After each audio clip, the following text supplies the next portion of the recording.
आज मी तुम्हाला माझ्या अविश्वसनीय अनुभवातून घेऊन जाणार आहे, जिथं मी तुम्हाला एका शेतकऱ्याचं जग दाखवेन. तर नमस्कार मित्रांनो, मी रॉकी आणि स्वागत आहे तुमचं सगळ्यांचं आपल्या एका नवीन ब्लॉग मध्ये. काल थोडं घाई गडबडीतच गावाला आलो होतो. घरी पोचल्या लगे गेटअप चेंज केला आणि शेताकडे निघालो, कारण गावाकडे पण सोंगणीचं काम चालू होतं. सोंगून तर झालं होतं, आता फक्त भाताच्या पेंड्या बांधायच्या होत्या. ऊन जास्ती झालं होतं म्हणून उन्हापासून वाचण्यासाठी नानाने मला टोपी बनवून दिली आणि तीच टोपी घालून दिवसभर इकडे तिकडे फेरा मारत होतो. मग पटापट भाताच्या पेंड्या बांधायला सुरुवात केली.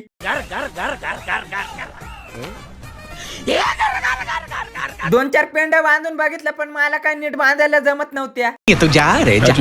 म्हणून पप्पाने मला हे दुसरं काम लावून दिलं, ते म्हणजे सगळे पेंड्या एका जागीच गोळा करायला. आणि मी जास्त रिकामटा बसायला दिसत होतो म्हणून लगेच दुसरं काम दिलं. पिण्याचं पाणी आणून दिलं आणि पप्पा लगेच म्हणायला लागले, लय झालं आराम, आता उचल भारा. कारण आता आपलं सगळं भात बांधून झालं होतं आणि आता सगळ्यात अवघड काम बाकी होतं, ते म्हणजे भारी खळ्यावरती पोहोचवायचं. एक एक करता करता सगळे भारी खळ्यावरती पोहोचवले.